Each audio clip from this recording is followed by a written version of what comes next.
This week on the Big Thunder podcast, Universal debuted their new summer movie parade. Is it a summer blockbuster or a box office bomb? Speaking of blockbusters, is the most successful R-rated film of all time about to be released by Disney? Plus, Disney has revealed how you can munch to the music, snack to the sounds, bite to the bops, and chew to the tunes.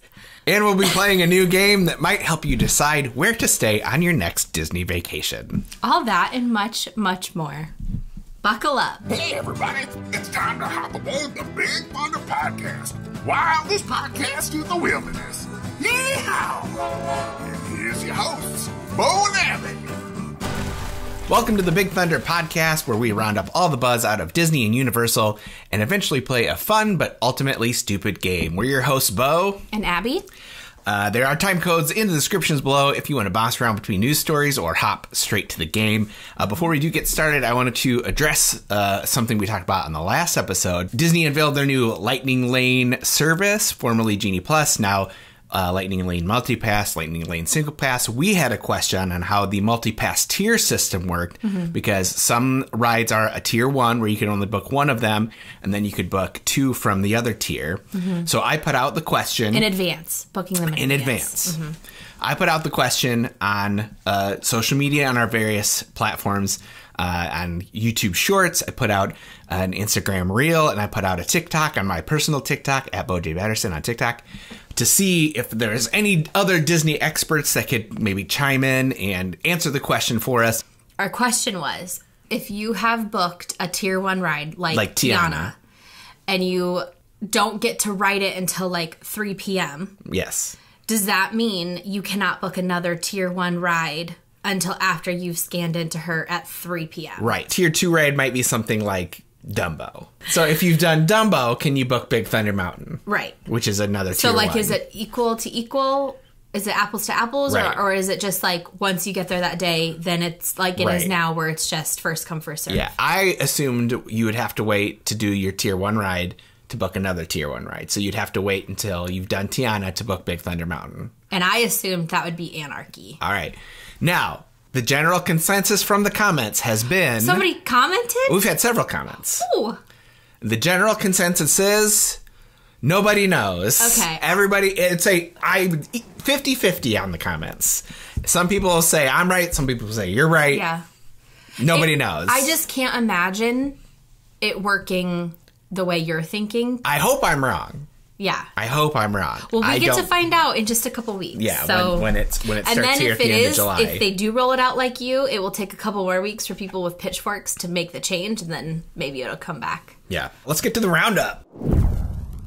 So last week was very heavy on news. This week's a little lighter on news. Thank goodness. Yeah. Because, so I think one of the most exciting things to come out of this, 4th of July weekend has been Universal Mega Movie Parade debuting over at Universal. It was in technical rehearsal, so there still might be a few changes here and there.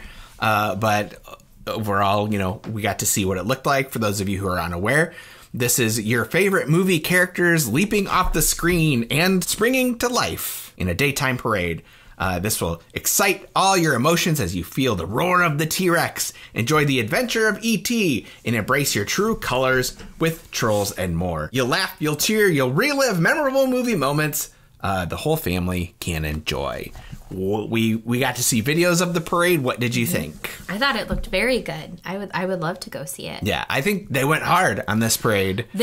For real. Yeah. That's what I said when I think we were like halfway through, and I was like, for a parade that's only going to be around a couple of weeks, a month?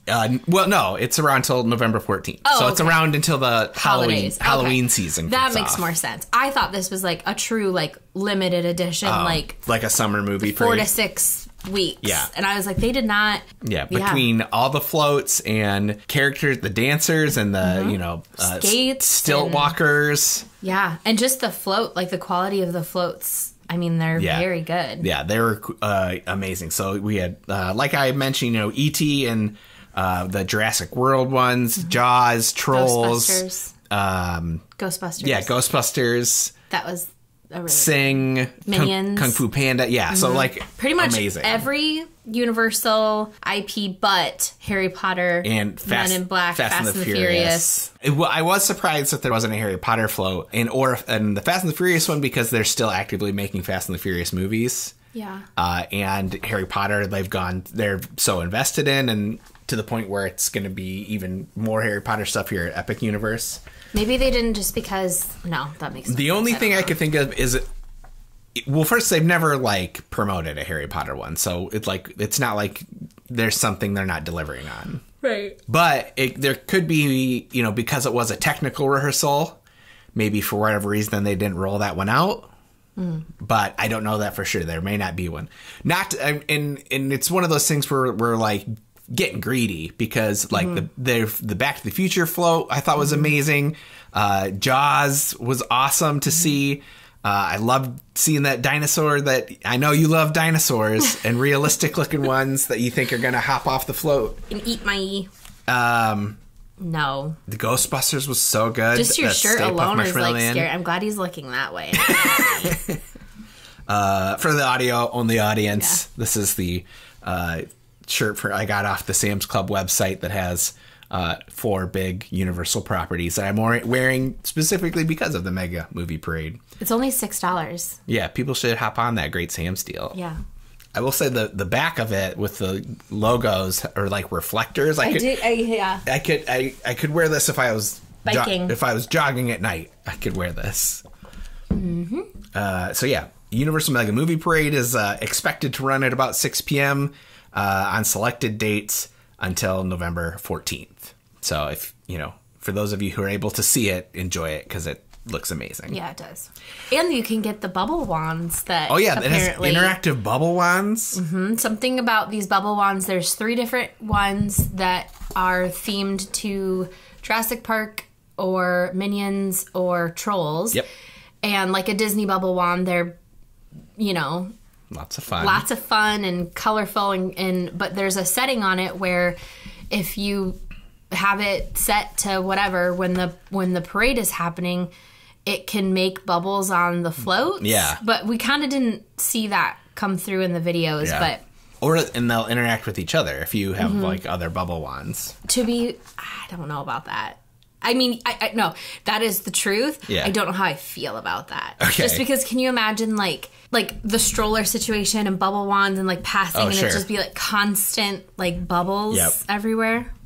Could be fun though. Could be fun. Could be fun. All right. Well, speaking of big summer movies, Deadpool and Wolverine is projected to take in at least $160 million to $165 million domestically over the July 26th, July 28th weekend. Those are big numbers, especially because this would not only give the film the best opening of the year, but the biggest launch ever for an R-rated title. And that record is currently held by, you want to take a guess? An R-rated title? For an R-rated title, yep. 50 Shades of Grey? Nope. That the current record holder is the first Deadpool movie. Oh, good for them. Which brought in $133.7 million domestically when it hit theaters back in 2016. So now these are just projected numbers. Anything can change. Basically, it's just a guessing game. People are looking at ticket pre-sales and like online buzz, things like that. You try to calculate. So who knows what the actual numbers will be, but that's just what the projections are.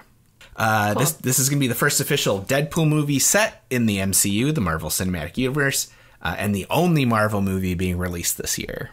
Well, when Taylor Swift shows up, that's the end. You better hope she shows up. Yeah. Or the Swifties are going to be mad. Mm-hmm. I do think he did recently, Ryan Reynolds recently teased a Taylor Swift thing. They know what they're Instagram doing. post. It's the bracelets. Yeah. They know what they're doing. Could be they'll be real bummed if they buy all their tickets in their opening night and she doesn't show up. Yeah. They'll riot. Yeah. But they don't care because the tickets have already been bought. Yeah. But Swifties will go back multiple times. Mm-hmm. Is the thing. So, all right, let's move over to Disney parks. Anyways, over at Epcot, they announced the Eat to the Beat musical lineup. All the bands that'll be there. For those of you unaware with Eat to the Beat, It's a live music concert during the International Food and Wine Festival. It is included with your Epcot admission, so you don't need an extra ticket to see these musical performances. It is general admission to find a seat, but there's a way to reserve a seat, and we'll get into that in a little bit. These performances are held Fridays to Mondays, so Friday, Saturday, Sunday, Monday, August 30th to November 18th over in the American Garden Theater, which is in the American Pavilion. These have 3 performances on those nights at around 5:30, 6:45, and 8 p.m. is typically when they do it. The bands play for 2 nights. So there's a band that plays Friday and Saturday, and then a band that plays Sunday and Monday. I'm not going to run through the whole list. Yeah, but it will make millennials happy. I'm going to hit you with some highlights. Yeah, it's nice they're finally including some bands for us young people. I know. So just the highlights for the people in this room. Yes. We've got The Fray. Yes. Which I think is the one you're most excited for. Yeah, I wish we could go see The Fray. Sugar Ray. Sugar Ray was there last year. Yeah. Some of them are there like every year. We got Hoobastank. I mean, I liked their one song from. Look, a lot of these bands are. I liked their one song from 25 years ago. From middle school dances. Yeah. Yellow Card is probably the one I'm excited for. I do love Yellow Card. You got The Wanted. I don't know what their song was. Oh, you have it ready? I don't have it ready, but Tiffany is going to be there. Tiffany, that would be good. Okay. See, I didn't even include Tiffany as one to talk about because I didn't know if she was in your wheelhouse. I'm a child of the 80s. Kinda. I mean, mostly 90s, but... This is The Wanted. I did like this song. Okay. This was like a summer song. What year was this? I don't know. High school? No, I don't know. College? I don't know. Okay. That was a good tune. All right. Who else is on my list here? Aloe Black. Aloe Black? That sounds... Wake Me Up. Yeah, there you go. Okay. I mean, it's a good tune. If I was there in person and I was like walking around and they were singing, I would stop and listen. Okay. But I wouldn't necessarily need to like be at the whole concert. Okay. Joey Fatone and friends. So Joey and Lance. Who are the friends? It's normally Lance. It's like last year it was Lance and friends and it was Lance and Joey. Okay. And so this year it's like Joey and Lance. Okay. Well, Chris Kirkpatrick and friends showed up here at our local thing. Maybe friends are going to be O-Town and LFO. Yeah. Well, the way it's going, Justin might show up. All right. Switchfoot. I did love Switchfoot. Hanson. Liz's favorite band. Yeah. She will not be there I messaged her. Liz is going to go down to Florida in September, and Hanson's there closer to Halloween. Then we have the guys who performed at the first concert I ever went to. That's Boys to Men. They were the opening act for MC Hammer when I was a little kid. That's the first concert I ever went to. Boys to Men's great. So, like, for real life, this is like a millennials. Yes. It is our time. We are the oldies now. Oh my God, we are the oldies now. 98 Degrees is going to be there. Ugh. Not a fan. Ugh. I just saw... As a big NSYNC person, you can't get into 98 Degrees. Here's the thing. Justice for Jessica a little bit, because there was a reel that I just saw yesterday of him. It was like the Newlywed. Nick Lachey. Nick and Jessica. What was it? The Newlywed? When they had their... The show. The tuna show. Is this chicken or is this tuna? I remember. He was so mean to her. Like, it was like a little clip about how he was mad because they didn't have any food in the house and how, like, she never cooks for him. And she's like, I go and I buy lettuce, but then I have to leave for like 2 or 3 weeks and I come home and it's bad. And he was just like a puke. Okay. You can cut this or leave it. I don't care. Leave it. It like infuriated me. And I was like, this is what we were watching and thinking like, oh, she's so dumb. But like, he was awful. And if it showed, like, if that show was out today, he would be canceled. Well, I mean, they didn't last. Because I think it's because he was so mean. Everybody, I think, put it on her like, oh, she was dumb and ditzy and whatever. But like, I don't know. He was so mean. So no, I would not be excited to see 98 Degrees. Okay. And then lastly, this is one I think would break my brain a little bit if I saw it at Epcot, and this is Smash Mouth. And Because it's not the lead singer? Is it not the lead singer? Is he dead? He died. 2023. Oh, so that's less than a year ago. Well, that's more of a bummer than what I wanted to talk about. I'm so sorry. What were you going to say? Why would it break your brain? Well, because of Shrek? Because of Shrek. Like, they're the Shrek band. Yeah. I know I was a big fan of Walking on the Sun before Shrek came out, but, like, since All-Star, they're the Shrek band. I'm really sorry. Well, all right, Debbie Downer, let's just move on here.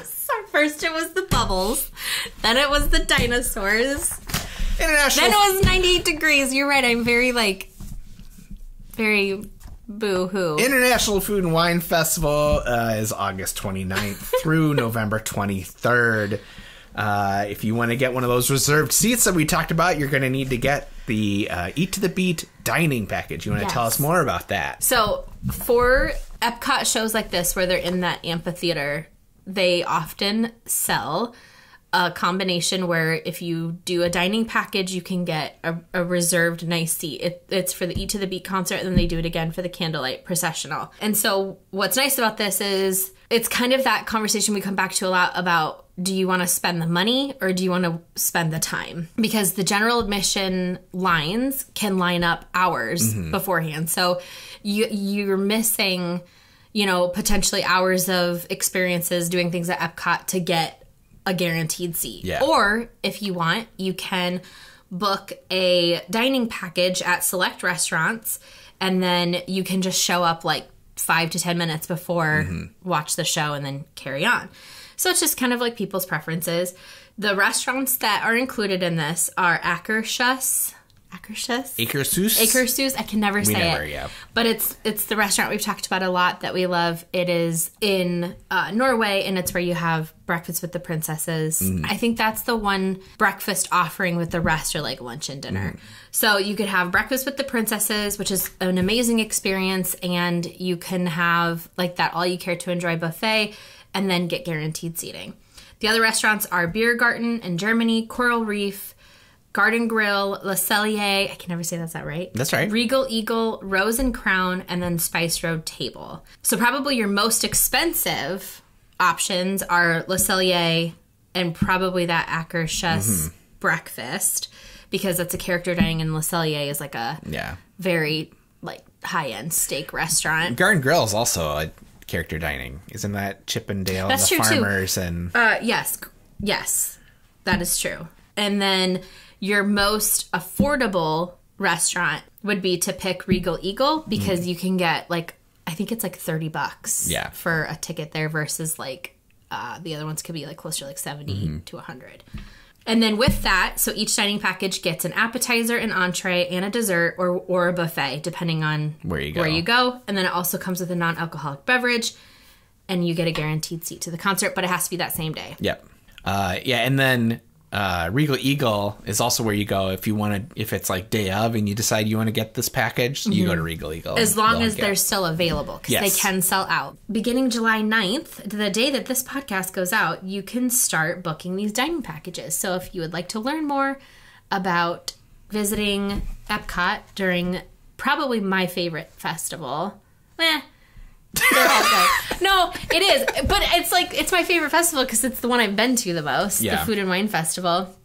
It is a really fun festival. So if you'd like to learn more about that festival, or any kind of information about Eat to the Beat concert or the upcoming Christmas parties, there's so many good promotions right now. Yeah. Like Liz and I were talking, it's bananas how much you can stack right now. Like you can do up to 30% off your resort. With a Disney Visa credit card, you can get a free dining package. And then Disney just rolled out that, so with that promo too, like with your dining package, you could get like this as part of it. Yeah, I think that hasn't been confirmed, but I'm pretty sure you can use it. Yeah. And then it's probably just more credits. Yeah. And then they announced the promo where if you have 4 park days, you automatically get a park hopper. Like there's just so many good promos this fall. So if anyone's interested in Eat to the Beat or the Mega Movie Parade over at Universal, people should contact Minnie Vacay. Here on Big Thunder Podcast, we like to keep things as real and authentic as possible. And one hard truth is that for as amazing and magical as a trip to Disney or Universal can be, planning one can be a little intimidating and sometimes even frustrating. What are the best parks for my family? What are the best places to stay for my budget? Do I really need to wake up at 4 a.m. 2 months before my trip to book dinner reservations? It can definitely be a lot. But that's where Minnie Vacay can help you. We are certified Disney and Universal travel planners who specialize in taking the hard stuff off of your plate. We love waking up at 4 a.m. for Disney stuff. And not only are our services completely free to you, but when you book a vacation package with us, we'll send you a $25 gift card. Minnie Vacay is a part of Gateway to Magic Travel, an authorized Disney vacation planner and Disney earmarked agency. Check us out on social media. We're on Facebook and Instagram to get the ball rolling on your next magical adventure, or you can also see all of our information at minnievacay.com. So if you were planning a trip to Eat to the Beat, what resort would you pick? Where would you stay if you're going specifically for Eat to the Beat? Beach Club. Yeah. Or Boardwalk. Really? Well, it's both. They're both like walking club. Yeah. Or walking distance. Yeah. I would pick the Beach Club. Yeah. Especially because the pool is going down for like 6 months starting in January. Yeah. We love the Beach Club. Yeah. It's like the best. So yeah, staying at an Epcot area resort, so that would be Beach Club, Yacht Club, Boardwalk, or even Swan and Dolphin. Yeah, we've probably stayed there the most of any place. We can't forget our Swan and Dolphin home. Yeah. Even though, I don't know, now that I've tipped in the Beach Club, it's gonna be hard. Well, the Swan and Dolphin's a little bit cheaper, and it's just different. And you get the kind of the same experience. You get a lot of the same perks, but like, as long as you're not going to, like, Magic Kingdom or Disney Springs, yeah, I feel like Swan and Dolphin would be a good option for just, like, Epcot or Hollywood Studios days. Yeah. But yeah, we did love Beach Club, and it was very convenient just to, like, walk into Epcot. So using the entrance that most people don't. Yeah. Yeah. All right, so I've got a little mini warm-up game before we get into the real game. Okay. The Electrical Water Pageant is a 15-minute twinkling musical pageant across Seven Seas Lagoon, where whimsical sea creatures sail along to classic Disney tunes. This floating nighttime parade can be seen from 5 different Walt Disney World resorts. Can you name the 5 resorts? 5, huh? Yep. Well, it would have to be the Magic Kingdom resorts, because Seven Seas Lagoon is the man-made lagoon created to build Magic Kingdom. Did you know? I could have assumed. So you've got Grand Floridian, you've got the Polynesian, you've got Contemporary, so then I'm assuming Wilderness Lodge, and potentially the Fort Wilderness campsite area. There you go. You got them all. I was going to say, it had to be something that touched the river. Yeah.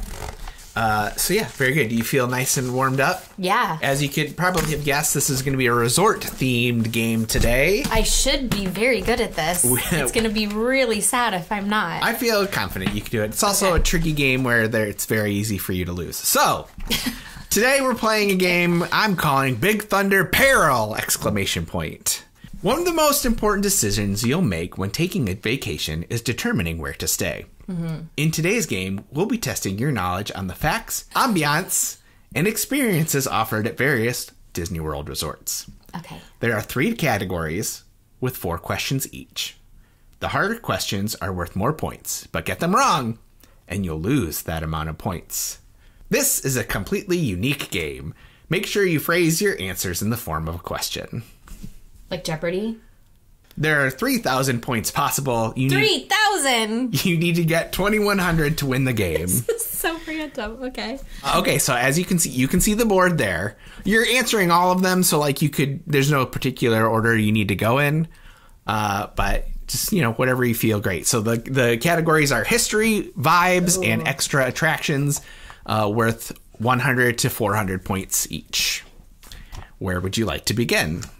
I'm nervous about history. Okay. Let's go vibes for 200. Vibes for 200. At Disney's All-Star Sports Resort, guests can find a statue of a displeased Donald Duck trying to play a game of tennis, but his nephews have overtaken the field to play this sport, developed by Abner Doubleday in 1839. What is basketball? I'm sorry, that's incorrect. Hockey? You only get one guess. That's fine. I just want to keep guessing. It's what is baseball? Oh. What is baseball? I didn't know. That was hard. I'm Your next question. going to do history for 400. Let's get the hard ones. Sure. This resort, which includes homes, apartments, and treehouse villas, was originally intended to be a Disney-owned residential district aimed at retirees ages 65 and up. Is it Saratoga Springs? Saratoga. What is Disney's Saratoga Springs Resort? Thank you. The treehouse villas do look so fun. Yeah. It's very close to Disney Springs. Yep. I will do extra attractions for 100. Guests can join Tiana and Naveen to kick off Mardi Gras with a morning parade of floats, dancing, music, candy, and beaded necklaces at this Walt Disney World Resort. What is Port Orleans French Quarter? You didn't have to get that specific. Okay. But yes, what is... Well, they're different. Well, the parade, though, it starts at the Riverside and ends I didn't know at... that. I did not know there was a daily parade. No, it's just the kickoff of Mardi Gras. It's not a daily parade. It's one parade. It's on the morning of Mardi Gras. Okay. Yeah. It's like one day a year. Yes. This happens. Okay, that's fun. I didn't know that. What? Nope, that's not how I asked. I want extra attractions for 200, please. On the second floor of the Grand Floridian Resort, which is the hardest resort for me to say, I always want to call it the Gland Floridian. the Gland Floridian. On the second floor of the Grand Floridian Resort, guests can find a little-known photo-pass opportunity with this famous footwear. Is this Cinderella's slipper? What is Cinderella's glass slipper? Glass slipper. I'm going to do vibes for 400. These face-focused furniture, originally designed as places for 19th century caretakers to sit while children rode the carousel, are known to move about Disney's Boardwalk Inn. Mm-hmm. They're terrifying. Yes. What is the... I'm just supposed to say... What are they? What are those things called? I don't know. They're just creepy face chairs. Well, that's probably not the answer. I know, but I don't know like the official name. I just know that they are really scary. You gonna take a guess? Like a nanny chair? What are nanny chairs? Look at me knowing the things. They're creepy. They are creepy looking. Yes. It's so weird because like the boardwalk has so many creepy things that keeps me from it. That like I don't want to stay there. Even when we walked through it when we were staying at the Swan and Dolphin and we like took the bus, like even just walking through there, I was like, this place feels haunted. Anywho's, I'm gonna do extra attractions for 400. Guests of Disney's Fort Wilderness Resort can ride the horses stabled here, home to more than 90 of the happiest horses on Earth. Oh, it's just the name of the stable? Like where you go? Yeah. I don't know the name of it. Is it like Walt Disney World Horse Stables? Is that your guess? No, sure. I don't know it. Okay. No, it is the Tri-Circle D Ranch. Yeah. Tri-Circle because it's Mickey, right? Oh, that makes sense. The Mickey Ranch. Let's do extra attractions for 300. Guests of Disney's Yacht and Beach Club resorts can cool off at this 3-acre water area, which features a life-size shipwreck and a 230-foot water slide. What is Stormalong Bay? That is correct. Which is so fun. We didn't even do, like, most of the things there that day because it was really cold. Yeah. Like, we didn't do the pirate ship slide. We didn't do the cabanas. Lily and I did the lazy river, which was fun. Yeah. Was there a height requirement on that slide? Yeah. Yeah, so that's why Charlie didn't do it. And then Lily's got a thing about enclosed slides. So, yeah, she would not have done that one. Yeah. Let's do vibes for 100, please. This Disney resort attempts to melt your worries away amidst calypso rhythms, capturing the essence of Barbados, Jamaica, Martinique, Trinidad, and Aruba. What is Disney's Caribbean Beach or Caribbean Beach, depending on where you are and how you pronounce it? That is correct. That is a moderate resort that is on the Skyliner. It is huge. That was my very first Disney resort experience as a little kid, and I remember it being amazing. I don't remember anything else about it other than the grass was like crabgrass, Sure. like Florida grass. Florida grass. And the pool. Yeah. And that's all I remember, but it was amazing. I would like history for 300, please. This infamous moment in U.S. history is responsible for, among other things, the planned Legendary Years section of Disney's Pop Century Resort being rethemed as the Art of Animation. September 11th? That is correct. Yeah. What is 9/11? Yeah. Put a link in here for Tiger Cruise. Let's do history for 200. This momentous speech in U.S. political history took place at Disney's Contemporary Resort on November 17th, 1973. It was Nixon's I'm Not a Crook speech. The Watergate. I will accept it. What is Nixon's I am not a crook What did I speech? say? It was Nixon's I'm Not a Crook speech. Oh, what is... Listen. All right, 2 questions left. Okay. Let's do vibes for 300. This Disney resort replicates the romance and tranquility of Conch Flats, a sprawling island hamlet with shimmering waterways, swaying palm trees, and manicured golf course fairways. I was going to say the Polynesian, but the manicured golf course fairways on the Polynesian? Is the Poly your guess? Yes. I'm sorry, it's Old Key West. Oh. Old Key West. Well, that's why I was very confused. I also didn't know Old Key West had golf course fairways. That one, the golf course part really All right, sounds like. All threw right, me. Okay, your last question. one. History for 100. I'm not going to win. Look how bad I Statistically, did. you did not do great on this one. No. On December 29th, 1974, John Lennon was enjoying a stay at this Disney resort when he signed the documents that would seal the dissolution of the Beatles. That is the Polynesian. What is Disney's Polynesian Village Resort? So, yes, you needed 2,100 points to win. You only got 1,200. Those were hard. They are tough. There's another version of this game we'll play on a different day that focuses more on dining at the resorts. Okay. I thought having 30 questions in one episode might be a bit much. We'll come back and we'll do a more dining focused episode here in the future. Speaking of the Disney Skyliner, you can get your refillable mugs at your resort, like I have here, and they work at all resorts. So a nice little fun excursion, I think, for people to do on a quote-unquote rest day is to ride the Skyliner for free and go to all the resorts on the Skyliner route and just refill your mug and get a little drink. We did that. Yeah. And at it a couple. was wonderful. It was wonderful. It was delightful. Art of Animation really came in clutch for us because we just walked up to the pool. Oh, yeah. And then... Yeah. Hey, if you're having a good time with us, make sure you check out Big Thunder Pod on Instagram and subscribe on YouTube. Okay, so you mentioned that you've stayed at Caribbean Beach before. What other resorts have you stayed at personally? Not nearly as many as I want to. So we stayed at Disney's Caribbean Beach Resort for my first trip.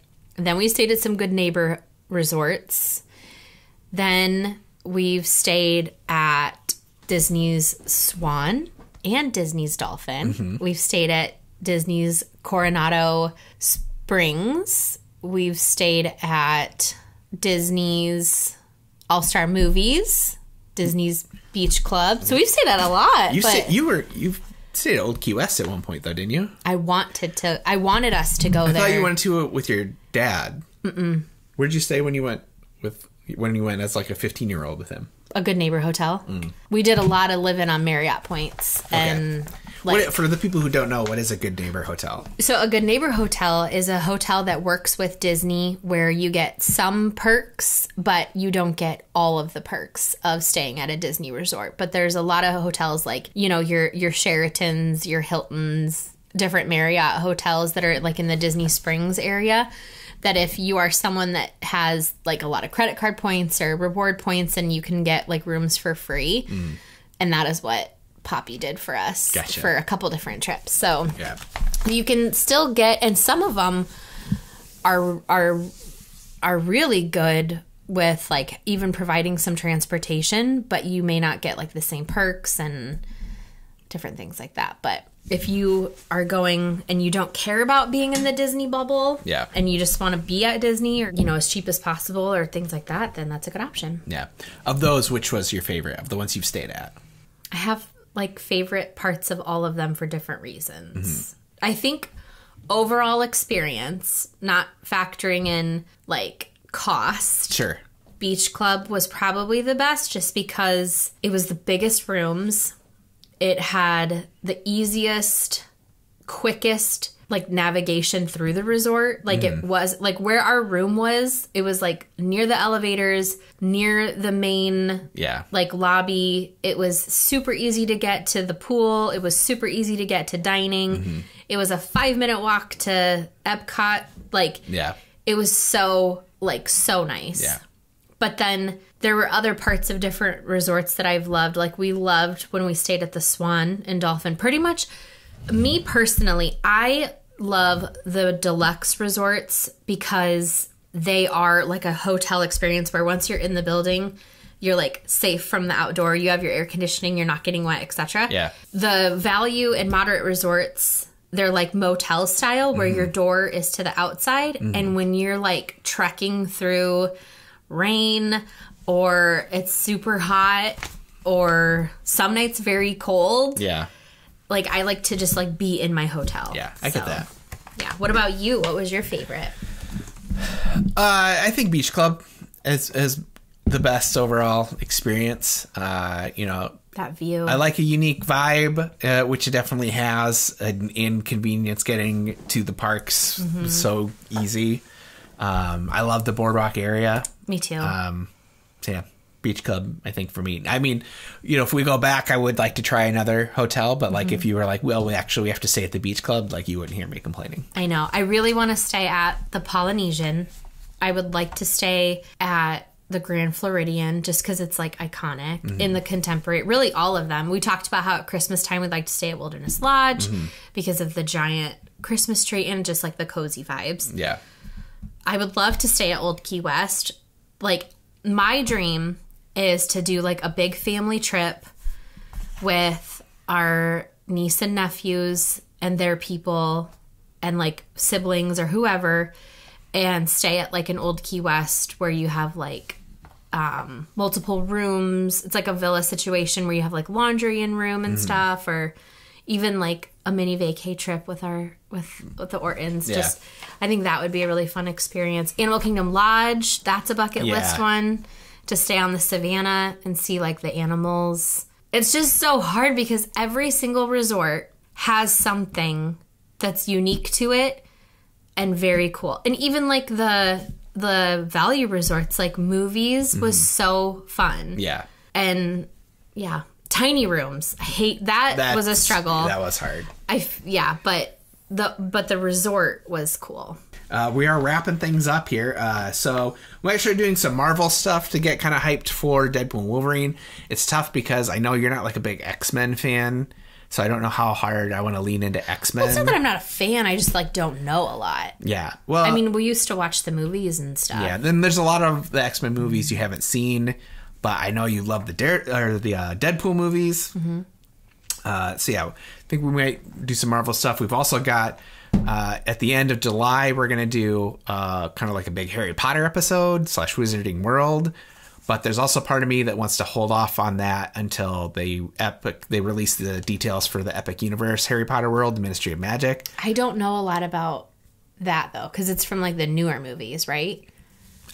The Ministry of... No, that's it's Harry Potter. I don't think it's going to be too much Fantastic Beasts. I thought it was a lot of Fantastic I don't think it will be. People don't love those movies. Okay, because I never even saw them. Yeah, I haven't either. But yeah, I'm assuming, if I had to guess, they'll announce that Epic Universe stuff for Harry Potter towards the end of July.